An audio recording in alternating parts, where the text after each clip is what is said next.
to get a job. Mostly in Europe, they have the system what they call skills rather than degree, right?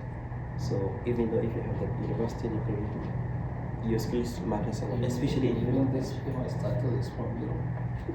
This famous title is from Europe. I actually from the US. So from the US, but then this is all the record.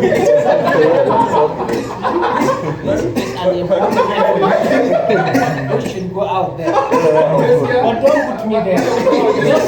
Please don't say it. But don't. Okay, so they actually prefer skills rather than a degree. So for me, I realized I have the degree, I have the right qualification, I know how to do this, but I need to have more experience in order to come back and develop and give back to community. That's when I started looking for internship. It's close to impossible without no experience to apply for internship in a different country or in a very big IT company.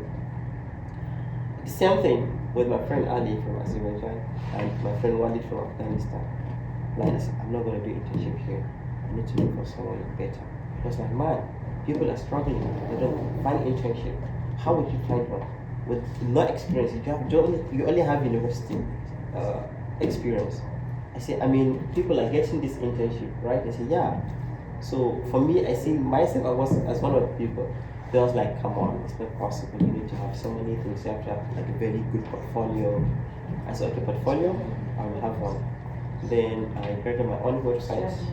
I make some few games, some small project, and I put it on my website. I polish my CV, and I started applying for internship from second year. There are so many rejections. Of course, I don't know how to polish my CV, how to match the job description with my CV and whatnot. Getting rejection upon rejection. We go to libraries together, spend the whole hours applying. All I get is rejection. At some point, your life in mind. Look for something easier. Do the internship. I say no. I want to go here. Either this UK or Luxembourg.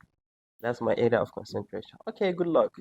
Keep applying. I applied 706 internships and 706 internships. I have a folder on my Gmail named rejection. Yes, rejection. 706 internships. I got rejected in all of them. I took a break. Yeah, of course I need a break. Yeah. Then I watched some YouTube videos on how to, do your CV, do the interview. Then I keep applying again. After applying for like 15 or 16, I get called up to interview. That's for me, that's a big win. At least they call me to the interview. At least my profile is impressive.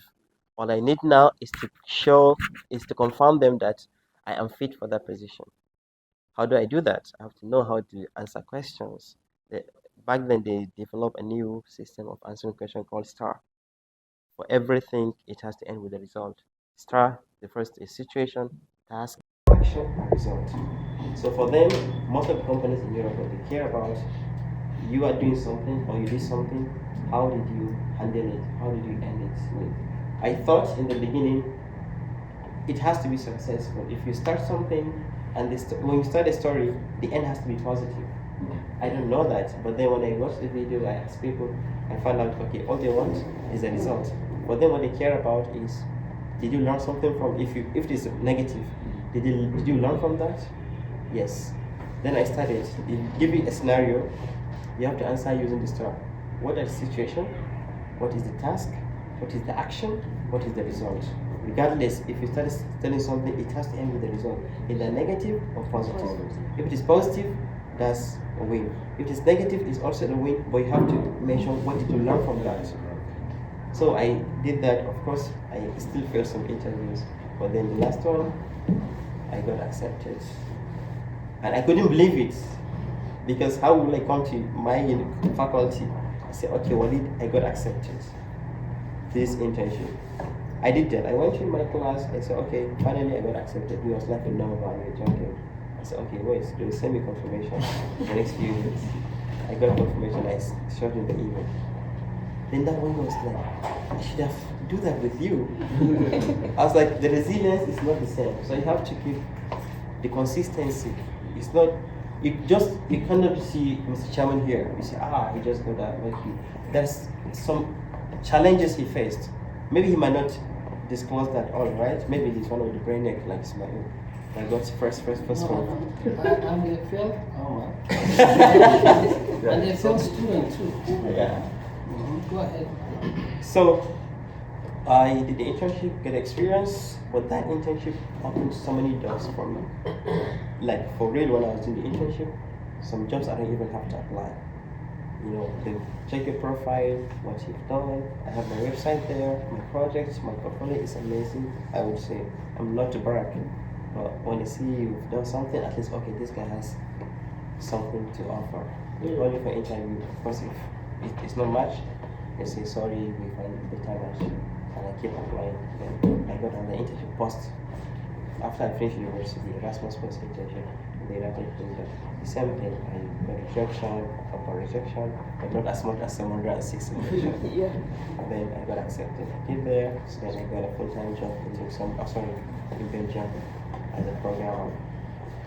So I got my first task as a programmer. It was this 100% sure that I can do the task. You have time allocated, 10 Mondays. I said I can do it in 8. My manager said, okay, fine, you can do it in 8. That's impressive. And I couldn't do it in 8 days. I did it on the 9th day. Then that's when I have another lesson from my manager. He said, okay, I'll teach you something. Still, we are he put 8, but in his mind he put 10. But then I couldn't finish in the 8 days until the 9th day. Then he said, okay, there's something we have with professional world we call under promise, over deliver. I didn't know. I went to university, but I didn't know this. He said, okay, can you please elaborate? He said, okay, it's when you promise me, let's say you finish this in 2 hours, or then you finish in 1 hour. You are happy, and I will be happy as well.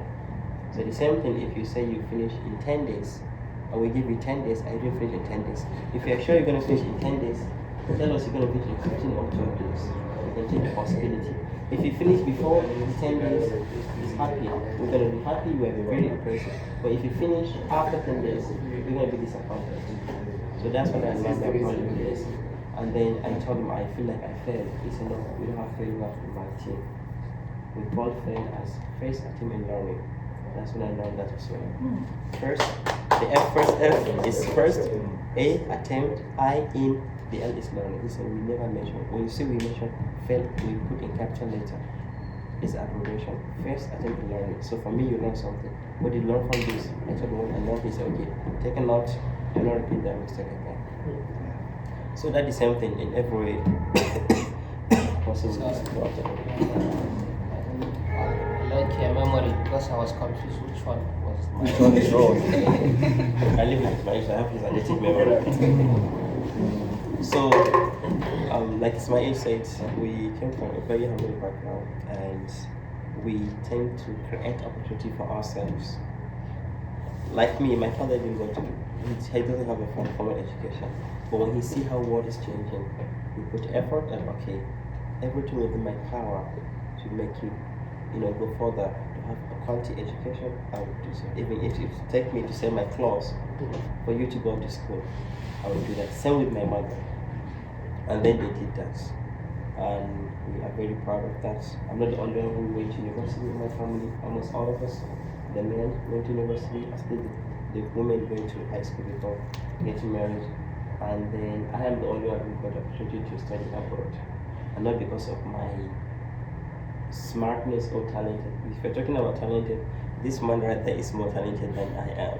And if you're talking about smart, there's so many people in our area. But I would say it's opportunity number one. And then if you define your success, go for it. Like she mentioned, there are so many people who do not let them stop getting you to the end point. For me too, imagine that after like 200 applications, I was like, okay man, it's okay, I still go to university in Europe, I'll go to Nigeria, apply for a job. Probably get the interview. But I keep going. Believe me, it's not easy. it's not easy. Sometimes I sleep for 4 hours in 24 hours, because apart from making the application, you go to LinkedIn, you see the job you're applying for, you see and see some skills that you don't even know them. Thankfully, there is internet, there is Coursera, Code Academy, so many W3 schools you can learn for free. I have a list of the courses or a list of the skills I wanted to learn. I jot them down. I take, let's say, I'll apply for a job from 2 to 8. Then take a break, eat, pray, then come back and learn this particular skill from this time to this time. Then take a nap, come back and apply. So it's like doing two things at the same time: applying for the job and learning skills for the job. Some jobs, when I was getting interviewed, I was called for interview. They put, let's say, 5 days. When I look at the job description, there are some things I don't even know how to do. The skills I don't know. Then I go to YouTube. YouTube is a remarkable university. Go there, search for the course. When you find so many tutorials, you read it, you practice. If you can develop something like that, go to the interview. At least you know something about that. All I assure them, give me the opportunity. If you want to give me a trial, don't pay me, employ me. Give me the task. If I didn't do it, then you can fire me. So that's how it is. Go to YouTube, learn skills, polish your CV. So doing that things at the same time is hard. And then applying for the internship, I was also a student back then. I have to read for my exam, and I was so many things. I was part of the international student union in my university. I was the president. So imagine taking the university affairs on your head, thinking about your future, thinking about your career, and then thinking about how you make your life better and the people around you. I forgot to mention, after the first year, I failed also programming language. It's actually, if you remember Piroshka, right? We have a teacher called Piroshka. It's completely programming. I do not have a background, but I want to learn. At some point, I failed. It's not the exam, but the midterm. We have something we call like a signature. You wrote the first midterm and the second midterm. If you pass both, that you are accepted to write the exam. If you didn't get the required points in the first midterm, first time I enter, you cannot go for the exam. I couldn't get the signature. So which means that particular subject I cannot take the exam for it. So when I realized I'm not the only person, there are so many people from mostly West Africa, Ghana, Nigeria, and like some Nigeria on the scholarship have that problem. So I talked with one of the seniors to please teach us, or at least give us time. We are struggling for this.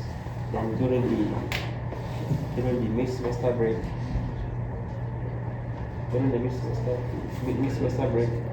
we had a timetable from the senior colleague, senior students, and we work on it. When we come back next semester, we all pass it. So imagine, since we can do this, we can also create for the ISU as well. Because I failed, I don't want other people to fail. So we started, and I was the chairman of that as well, because I have to organize, even though I might not have enough time to teach, but I have to make sure everything is going smoothly. I created a Google form, sent to the second year and third year students. Please, you can help in any only subject. You take either algebra or further maths or whatever. You picked, and we pair you with 2 or 3 students. You're going to be their mentor for that particular subject throughout the semester. After they learn in class, they come to meet you for 20, 30 minutes, revise together, and we record a remarkable success. And then I was really happy because previous year there was massive failure as our year, but then from that year it kept reducing. Then it's not, for example, I wouldn't say it's not like here when you see people fail or pass, people don't pay attention. For them, they do pay attention. Okay, last year I was a failure of 10 students. This year it's like 8 or 6. It keeps reducing. But why? And when they found out this is what we do with the university approval, then okay, add it to the university responsibility. And if you need actually more time from the teachers, we can allocate more for that. Also agree. In fact, then I was president of the international students.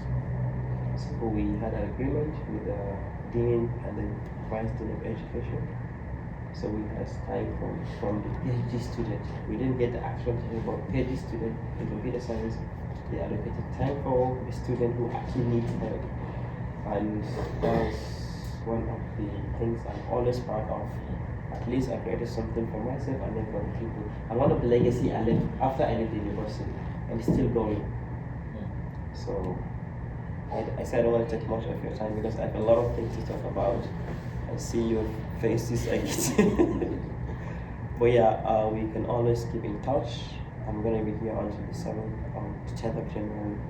And we can find on social media if you need any more information or guidance or mentorship on anything about something I can do, software development, web development, or anything I can do. I'm really happy to help you guys. Anyone.